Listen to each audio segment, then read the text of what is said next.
Hi guys, Helen, your emotion code and body code certified practitioner coming to you from the Inside Out Institute.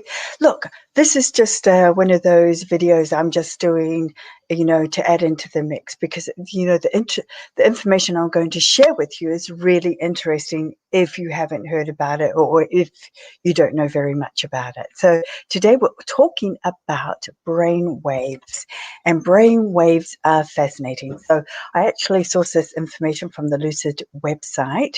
So if you want to know more about it, just go and check on that website and you can see the transcript there. So you've heard the expression, I've just had a brainwave. Well, yeah, you certainly have. We've actually got 5 brainwaves, and each of them has a distinctive electrical pattern that operates even when you're fast asleep, and you're never not having one of these brainwaves. And so they've been studied for years and years with using an EEG, which is an electroencephalograph, which is quite a complex device. You've seen people with all the different nodes hooked up to them with all the different leads coming off. Well, that's monitoring all the different rhythms happening within your brain. So, yeah, and there's also other ways you can track it as well, but we're not going to get into that. So the 5 main brain waves are gamma, beta, alpha, theta, and delta. And each has a distinct purpose to help us behave, to think, to move, and to process. And although they happen automatically, we actually can move between them. And it's our ability to move between them and how we move between them that determines how well we cope with pressure, rational and irrational thoughts, doing tasks, and so much more. So to give you an example, if our physiology, diet, or environment causes an overproduction or an underproduction of a certain brainwave, it can alter the balance of our bodies and can induce negative effects like insomnia, anger, stress, learning difficulties, or anxieties. That's why we need to try and keep them as balanced as we can. And I just recently did a series on burnout or preventing burnout, where I talked about brain rhythms because, that's a typical example of the body going massively into overbalance or out of balance and creating issues. So let's take a look at each one and see what each one does. They're really cool. I love these. So, in certain times of the day, your brain's going to utilize certain brain rhythms. So when you're in a meeting with, say, a business partner or somebody really important, you're exhibiting the highest levels of the beta and gamma waves, okay? However, when you're fast asleep, or in a mid-REM cycle, you are having higher levels of delta and theta waves.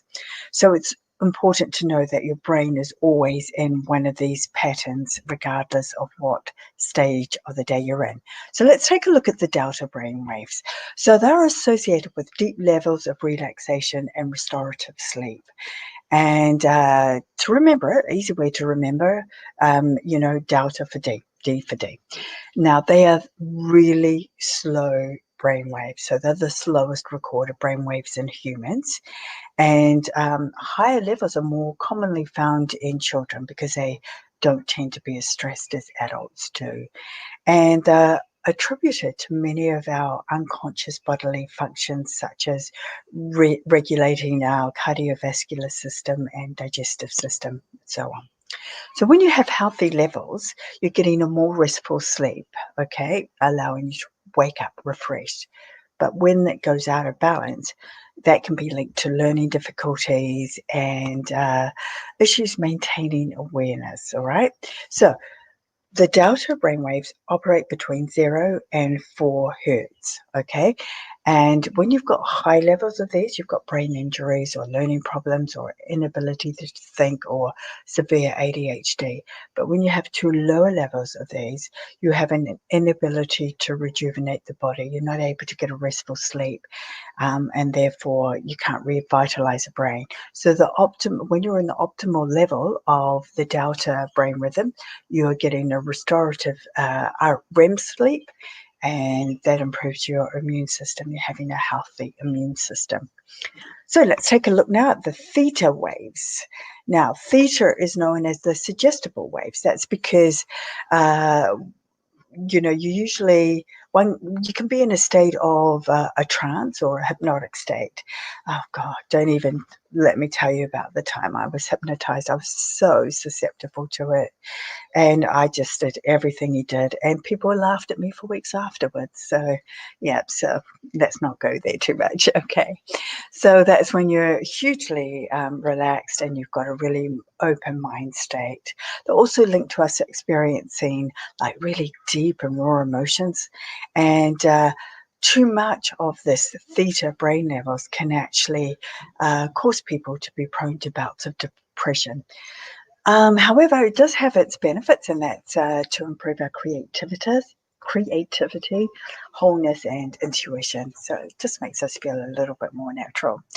It's also involved in restorative sleep as long as the theta isn't produced in excess. Okay. Um, and it's a really helpful brainwave range. So it operates from 4 to 8 hertz, and in the high levels, you have ADHD or hyperactivity, depressive states, impulsive activity, or inattentiveness. And when it's too low, you can have anxiety, poor emotional awareness, or higher stress levels. So when it's in the optimal range, that's where you get a maximum creativity, deep emotional connection with oneself, and greater intuition and relaxation. You can also have a greater connection with others as well in this state. Now, alpha is cool. Alpha is the frequency bridge, okay? So that's between our conscious thinking of beta and our subconscious theta mind. So they're known to help calm you down and promote feelings of deeper relaxation and content. And you'll always know that you're in this level because you just lose track of time. When you're doing something you really, really enjoy, time just disappears on you. You have no concept of that. It's also where you can remember a lot of things. So it's a really helpful state to practice going into when you're doing exams, because guess what? You tap into your memory and away you go.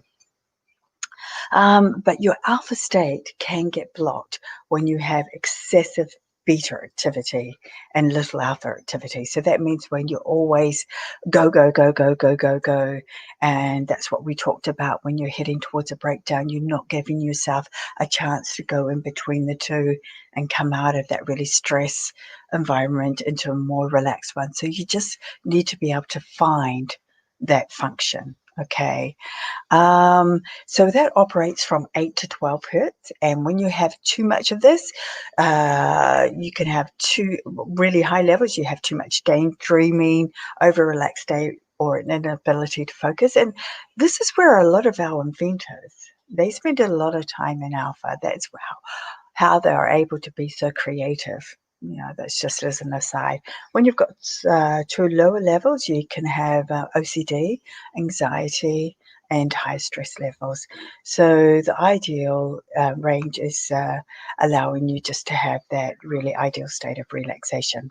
Beta waves, high frequency waves, and they're happening when we're mostly awake. Okay, so they're channeled during a conscious state, such as cognitive reasoning when you're trying to work things out, calculations, reading, speaking, thinking, and they're found to have a stimulating, arousing effect.